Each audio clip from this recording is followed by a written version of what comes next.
আমরা প্রত্যেকেই এই হাদিসটি শয়তানের কথোপকথন নামে জানি। হাদিসটি বর্ণনা করেছেন আবু উমামা রাদিয়াল্লাহু তাআলা আনহু।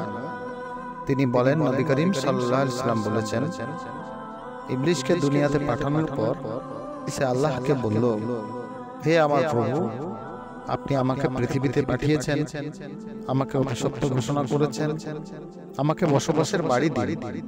আল্লাহ বললেন, গোসলখানাগুলো তোমার ঘর। শয়তান বলল, এবার আমাকে বসার একটা জায়গা দিন। আল্লাহ বললেন, তোমার বসার জায়গা হলো হাট বাজার আর রাস্তার মোড়গুলো।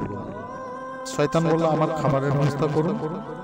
আল্লাহ বললেন, যে খাবারে বিসমিল্লাহ বলে খাওয়া হয় না সেটি তোমার খাবার। শয়তান বলল, আমার পানীয়ের ব্যবস্থা করুন। আল্লাহ বললেন, প্রত্যেক নেশাজাত দ্রব্যই তোমার পানীয়।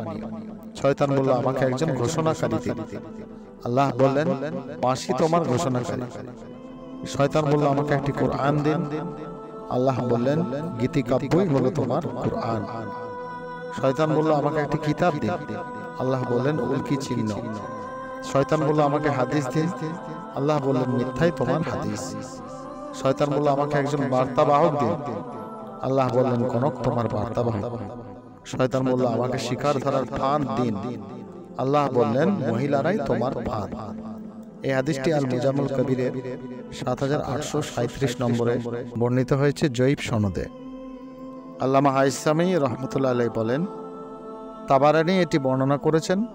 এতে আলী ইবনে জায়েদ নামে একজন জয়ীফ রাবী আছেন। আল্লাহ সুবহানাহু ওয়া তাআলা আমাদেরকে শয়তানের চক্রান্ত থেকে হেফাজত করুন। আমিন।